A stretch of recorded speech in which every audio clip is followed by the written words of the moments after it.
to Before You Tank, thriving in an industry that sucks. We say it sucks because 98% will fail. Our mission is to make sure you don't. Hey everybody, welcome to Before You Tank. Surviving, thriving in an industry that we say can suck. But we have committed, you guys, again, we are committing to having success stories of people winning. Even if winning sometimes means you only spent $100, but you realize your product doesn't work, or it can mean you're going to tell us how you just sold a purchase order for 100,000 units. So we are pumped and ready to hear. So having said that, I brought you into that for a reason, because we are going to talk the money talk. Let's talk about crowdfunding, you guys. Keith, you are the man in that world. I would love to hear.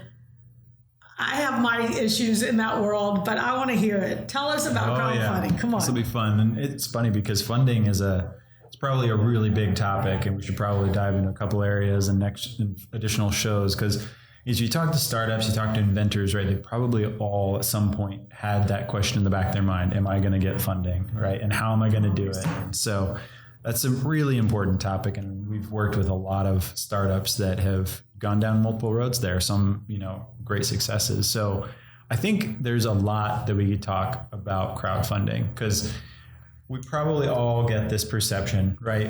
When we all remember, Kickstarter. $13 million coolest cooler. Yeah, right. And I'm going to make $60,000 for making potato salad, right? If you remember the early days of Kickstarter, there were some phenomenal stories that came out of it, and it was awesome.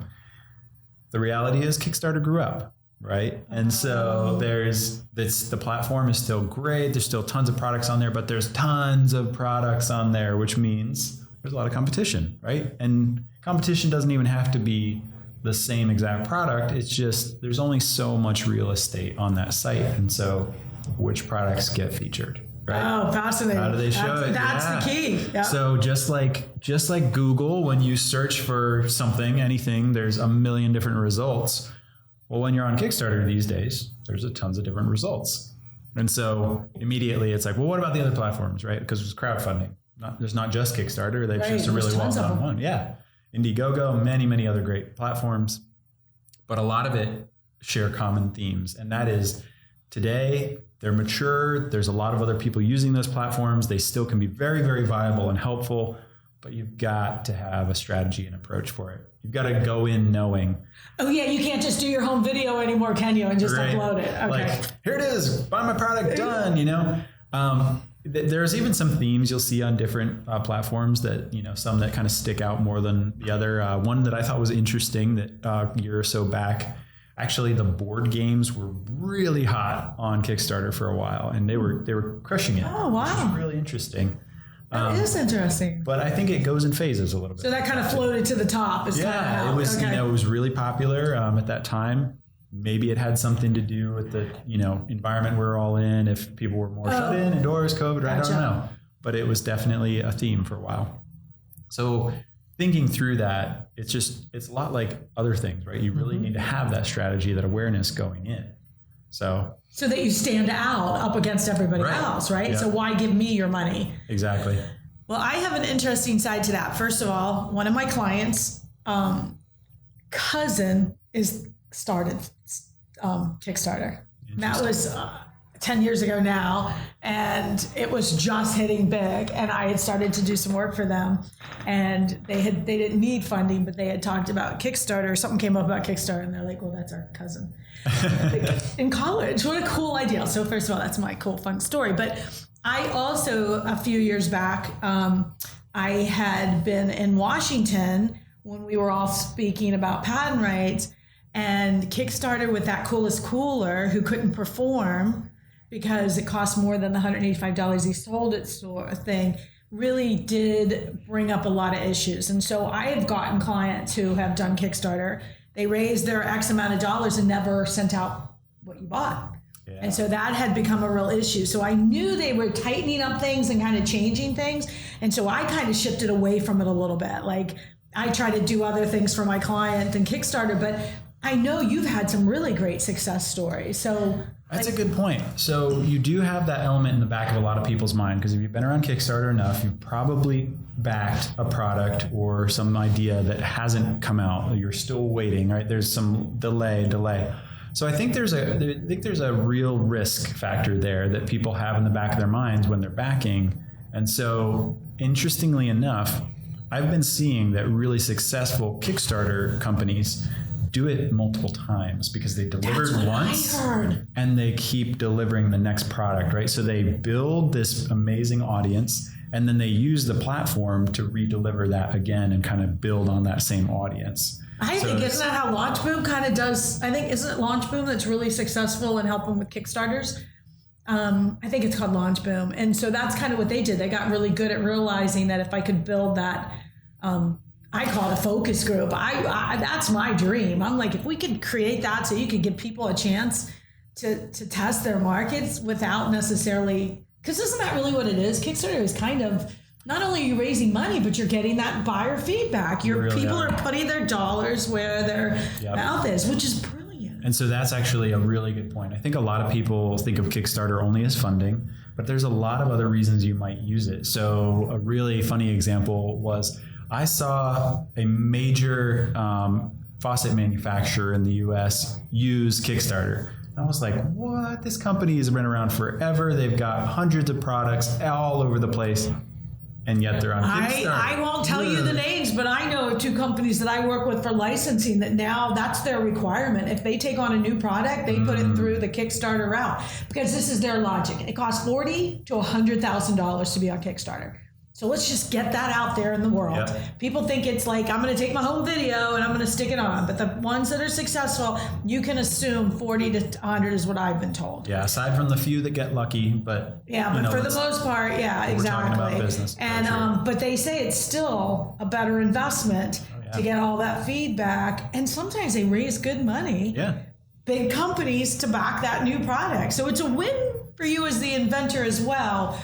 But there is some risk to it because what if I used to be able to get the deal and that guy took all the risk, and then if it didn't work you could take it back. But now they're going to test you out the first 6 months before you fully sign your contract, and you're like, what if it flops? And it's publicly known, right? Because now you kind of you really are putting it out there. Yeah. And it's interesting because you bring that up, and why would they do that, right? Well, now we're getting people to put their money where their mouth is, right? So if you grab a group of people, do a focus group, ask them, hey, what do you like, this product, that product? Which one do you like better? Would you buy this? It's very easy in that setting to be like, yeah, I could see myself doing that. Right. But nobody had to put down a credit card for it. Exactly. Right? And so interestingly, with the crowdfunded sources, now somebody's got to actually put money on the line. Even if there's there's a little bit of safety net there, because if you don't deliver, they've built in some protections for backers. But you still have to commit that money, right? So, but I think that was brilliant when he came up with the idea, because that really is saying not only is it cool that you need, because we all have that, I call Tom's shoe theory, where Tom's shoes gave away a shoe. I feel like he was the first one that really did that well. And so I feel like Kickstarter kind of pulled on your heartstring that said, I can help this startup. Oh, yeah. But what made it really cool is they validated. But I will tell you what I think was interesting. And is that over the years, when Kickstarter kind of first came out in the first couple of years, I would mention to buyers, thinking that this is a great sales pitch, that look, it did great on Kickstarter. And I hear a buyer go, I don't care, that's your friends, that's their friends and family. And I'd be like, serious? I thought that was a plus. They're like, you can't get going without 10,000 friends or followers. So we didn't believe it. Now I hear, how did it do on Kickstarter? And I'm like, which one is it? Make up your mind. But I still think it's an opinion of the person. That is so important too, because we have helped different companies with Kickstarter approach, and they've had some really fascinating feedback. Some of them, they were trying to get additional investment after the fact. Some of the investors were like, okay. Others, that was almost like a prerequisite of like, get that validation, right? Get that product market fit. So it's really fascinating to see. And again, if you already know I'm using this to get to the next step, explore what that next step is, right? Do the buyers care? Do the investors care? Like, is this going to which path are you taking so that you are selling the same ideal as you go? So I'm curious, 2 questions. One is, what is the cost? Yeah. What do you say on an average cost is for you to take a company on Kickstarter? And then number 2, what is the success rate? Oh man, success rate I don't have a metric for offhand, but I will tell you that there are things you can do to dramatically increase your chances of success. Come on. Part of that comes down to the cost, right? And so what we've seen for best practices a lot is that people are really starting to bring their own audience. And you're like, hold on, isn't that why I go to Kickstarter? Yeah, I'm going to get exposure to millions of people. I've heard. What's happening, we're seeing over and over, is that in order to get those big breakout wins, you really need to get the algorithm to like your project, right? So there's a homepage and there's only, 10 to 12 different featured products at any given time out of the thousands and thousands and thousands that are on there, right? So how do you get that featured spot? I love that you're thinking that. Everybody is competing for that because if you hit that right away, you get millions of views. Yeah, because listen, once you invest in the first product, you're probably not going to shopping for 6 more, right? Right. Yeah, because you're browsing, right? You're not going to dig 12 pages deep for a product. So that's why people are starting to bring their own audience. And so what I mean by that is, and what something we've done with clients in the past is, we'll actually build up an audience of interest and get, whether an email list, an online following, working with influencers, whatever that be, have this whole group of folks. So this is a whole stage in advance. Thousands of people in the months preceding that are going to be ready to go when that thing launches on Kickstarter, because you hit all those people. And I know we're getting into the specifics, but I really want people who are thinking about this. No, I love it. Give them some strategy. I want them to be able to take something actionable from this. If I've got 10,000 people in an email list, and I know that 20% or so are really going to consider making that purchase when I launch, well, now I've just given myself a huge advantage, because if I hit in the first few hours, I get a ton of funding coming in from that audience I brought. Which raises you. The algorithm says, oh, shoot, look at this one. Let me feature them. And then it takes off, right? So okay, so let's talk numbers for that, though, because now you're doing 2 phases. You really are. So you are helping them build that following, which just an interesting note, because I think you're spot on. I do some work with a couple of the sharks, real life sharks. And everybody probably knows Mr. Wonderful has Start Engine. Yep. And they say the greatest projects that get success are the ones that already have 10,000 followers. Yeah. And so they're very big on you bringing that to it. Now, their funding is different. It's more of like regulation A and D, and someday we'll talk about that. But it is a great source to get funding. It's from investors, but the same thing. They want to know that you put in work, you've got the potential, people are loving you. So that piece is so important. And how expensive is that piece, and what time limit? Like, give us a realistic idea what we're planning on. So obviously everything's going to depend a little bit on the product you've got, the audience you're going after, right? Are you super broad? Are you very niche? All of that will come into play. But I think if I were to just talk to anybody on the street and say, hey, I want to do a Kickstarter, how much should I budget, right? I would say plan for at least $40K. Okay. And which is like... Wait a minute. I'm such a money girl. Is that $40K just to get to Kickstarter, or is that with the pre-prep, then the Kickstarter? I would say that's the minimum for pre-prep and the Kickstarter. Okay, because you really do have 2 marketing phases. That's what I wondered. Right? Okay, go ahead. But if you can... Now think about that, right? Depending on the other variables, it could be a lot more expensive to acquire and build up a whole audience, or it could be a lot less depending what you're doing and depending on the product. But that's still fair. That's a ballpark, right? Yeah, because we need to put that in our budget plan. Yeah, because if you want to do, and again, you might only be trying to raise $40,000, $50,000, $60,000 off of that, right? But now you have to raise more. Now you have to raise more. So you're going for $100,000 or whatever it be. But again, it's why are you doing this, right? Do you need that market validation for additional investment, or are you trying to use this as a funding stream? And if you're trying to use this as your only funding stream, my recommendation would certainly be think about this in the longer term approach, and don't make all that investment for one launch. That's what I wonder, because it seems like that's an awful big investment for a short return. Yeah. Think about the other products that you can you have a successful launch. Think about the other products you can launch later. That same audience, you still got that audience. Right. And they already know you. You've delivered once and delivered well. Oh, I got a great question. Yeah. Can we partner people We know my word is partnering, but I mean, seriously, so could I use that as a resource? So if I said to you, Keith, look, I got this really cool new product. They would love to do Kickstarter, but to be real, they have their budget's very limited, but they have a really cool product. And you say to me, I should reach out to so-and-so because they just launched a product. Can we do that? That's fascinating because I think there are opportunities, right? When you build relationships that are a win-win, I think that that's so important everywhere you go. But when you build that kind of relationship and someone knows that if you bring your product to bear in their audience that they've already established, and maybe they're kind of getting to the point where they're like, I'm running out of steam or ideas, whatever. How do I liven this up? How do I level this up? And you guys can partner. That might work really well, right? So then you save a little bit up front. Maybe you share it with the guy that you partner with. He wins, you win, because you're bringing him back to life.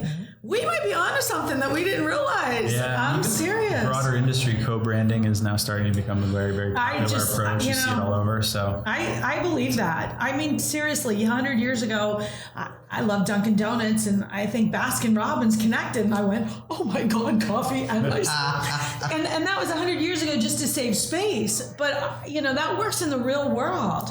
That's an interesting thought. I like that. Finding a place. Another tip on Kickstarter, which really gets into your world, is to know what your manufacturing plan is if you have that. I was going to say, we have to talk to Pawan about that because that is the number one biggest problem. So this is what I love.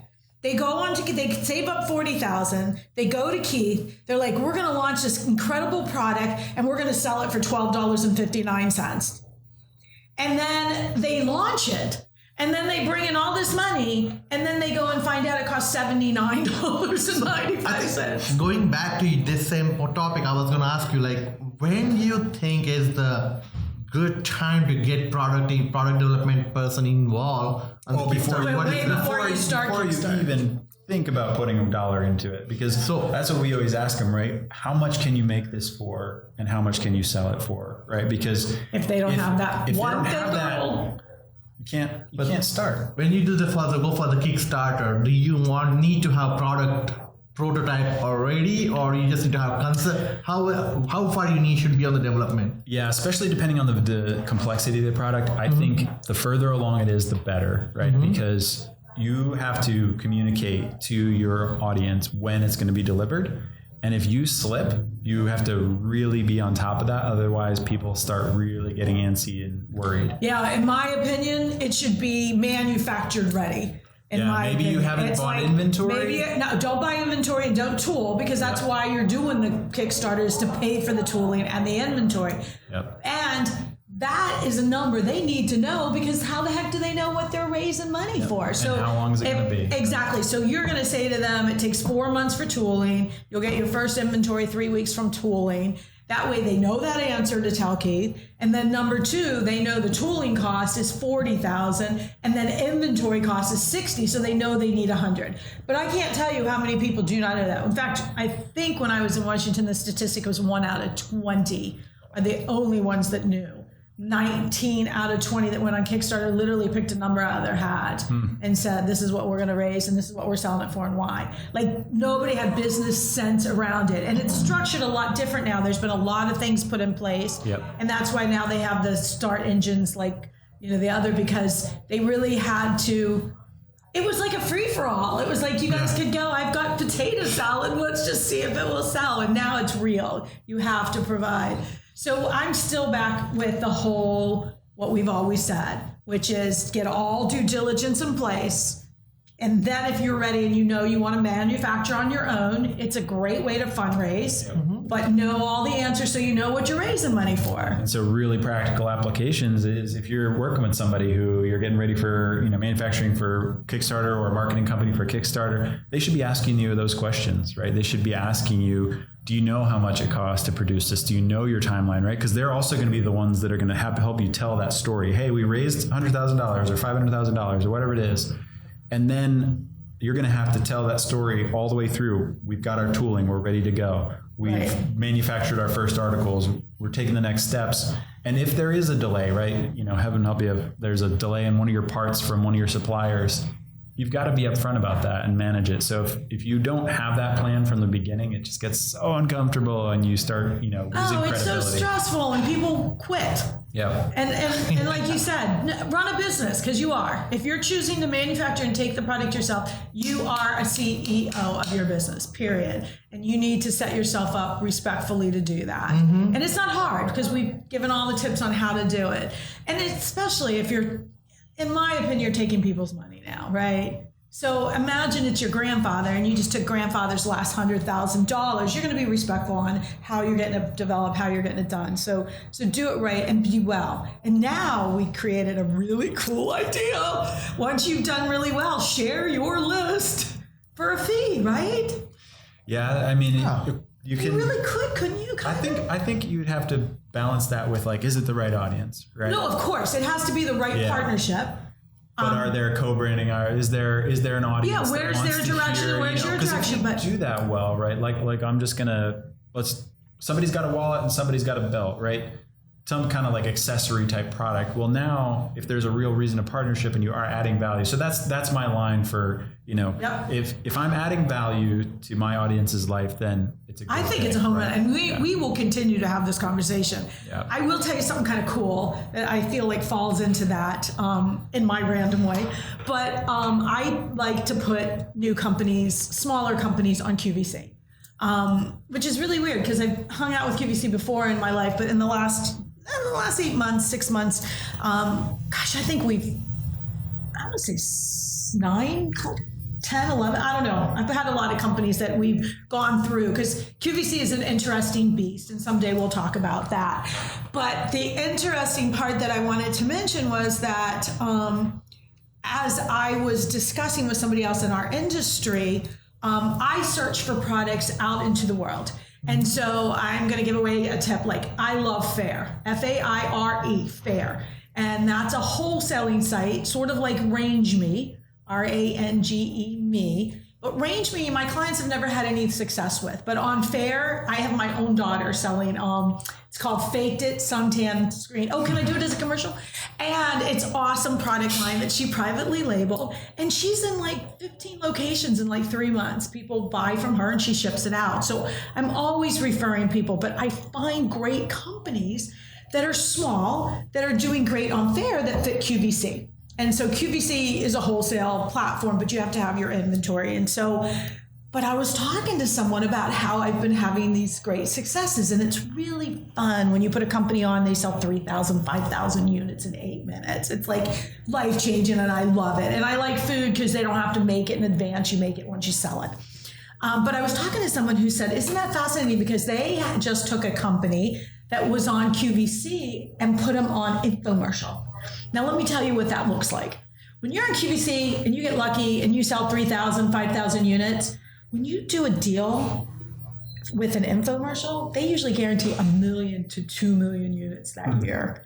So we just took that scaling growth, which I knew Keith would love. We took a company that was selling like 10s and 20s over here on Fair. We moved them to selling, 3,000 to 5,000 on QVC. And now there's a chance to put them in an infomercial. And of course it has to fit. So anybody out there has a product that fits that infomercial world, and you started little. Infomercial world has also shifted a little bit. Before you would license, you get 2 to 4% and they do everything for you. But if you're already manufacturing, this gentleman I work with in the industry has now where you're providing them, and just like you would wholesale. And so now you get to own it and still keep it everywhere else and get this huge boost.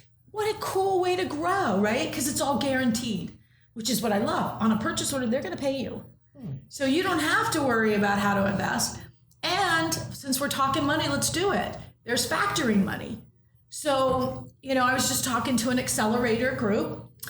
She put this accelerator group to help a lot of businesses, but her background is product. And she said to me, Luann, I've never had to have investor money. We always either had sales or we did factoring money. And that's kind of the world I come from. So factoring means I get a purchase order from Target. on that target purchase order, I borrow enough to pay for the cost of goods, and I pay like 3% interest. Today it's probably 7% because the interest rates are so high.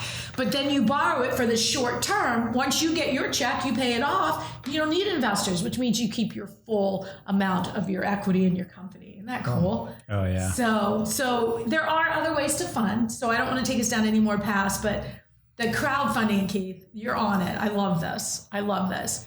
And if you can do the pre-sale and the other for 40, that's impressive, because I have looked into it for my clients. And usually 40 is just starting on Kickstarter. Yeah. And that worries me. When you go with a company that doesn't do that pre-piece, you're just giving away your 40,000, in my opinion. Yeah. Yeah. And so I think that's, super important to, look at these things like, hey, are we ready, for manufacturing wise? So that would be, it's funny coming from me, but that would be my tip, is to like really, really know your manufacturing approach, right?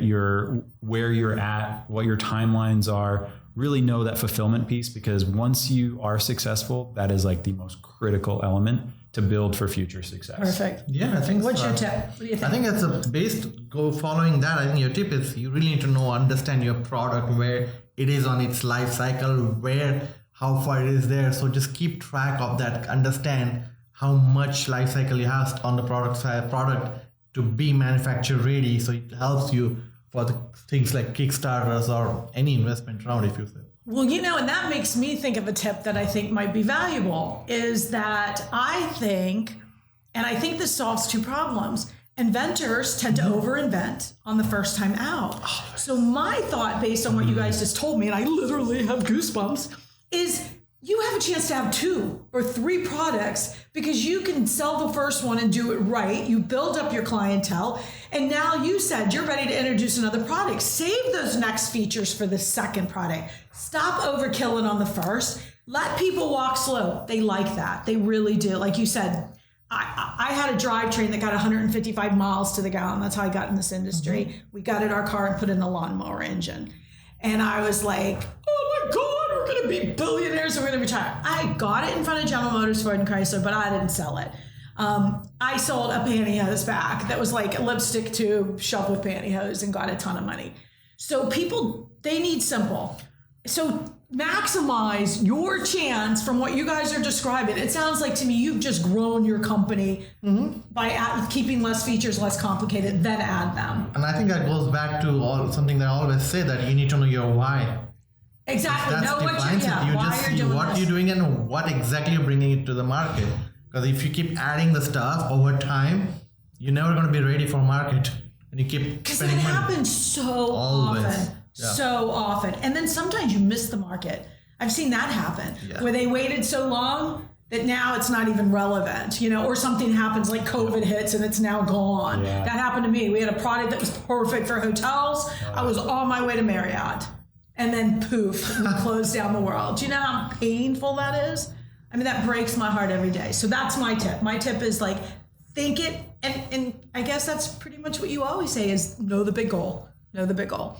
And I'm going to say one thing that I didn't think I would ever say, but it doesn't hurt to ask an expert. You know what I mean? Yes. So sometimes you guys, when you are starting to spend money, I hope we're teaching you how to make decisions before you have to spend real money. But don't hesitate to ask somebody, because you may not have known to make 2 products out of that, but your product developer might, So I think that's really important. You guys, thank you so much. I'm sorry, I beat on the table. You guys, thanks for showing up today. We have had so much fun getting to know this podcasting world.